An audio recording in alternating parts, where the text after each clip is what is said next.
Brandon Ingram is a confusing player because on the one hand, he's shown some pretty legitimate signs of stardom. All-Star and Most Improved Player in 2020, averaged 27, 6, and 6 in a 6-game first-round loss to Phoenix in 2022.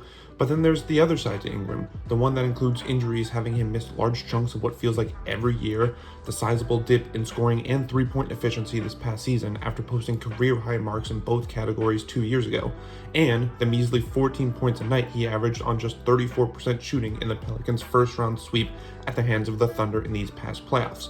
To do all that and then have reports come out that you're looking for an extension exceeding $200 million feels odd, to say the least. Of course, you can't hurt the guy for trying, and just because Ingram wants that kind of deal doesn't mean he's expecting it. In all likelihood, Ingram's going to bet on himself by playing out the final year of his contract in the hopes that he can produce at a level that will net him $200 million from some team. The only problem is that he's not exactly set up for a career year. You figure Zion Williamson will build off the 70 games he played in last season. That takes the ball out of Ingram's hands. You figure newly acquired DeJounte Murray will be a big part of the Pelicans' offense. That takes the ball out of Ingram's hands even more. And it's not like there's a seamless fit between this new trio. Ingram was already an awkward pairing with Zion. Adding another ball-dominant guy in Murray won't bridge that gap. And that's before I even remind you that Ingram's missed 18-plus games in each of the last 3 seasons. Betting on yourself is a great story when it works out, but for every Jimmy Butler and Fred VanVleet, there's a Dennis Schroeder and Nerlens Noel. Ingram has to face reality. He's got durability concerns and isn't in a situation that gives him the best chance to succeed. Now, I don't know what kind of extension is on the table from New Orleans or any other team that could be interested in his services.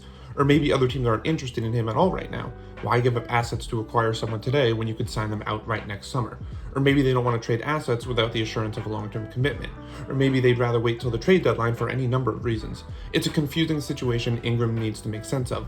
Playing out this coming season under the current circumstances could earn him money, but it could also cost him. But signing an extension now, while not netting him the exact salary he's looking for, could lock in a quality salary and be the springboard to get him out of the awkward fit in New Orleans and into a situation that better serves a skill set that is still really good. I guess it all depends on what Ingram's really looking for, or whether he feels his talent can help overcome everything standing in his way.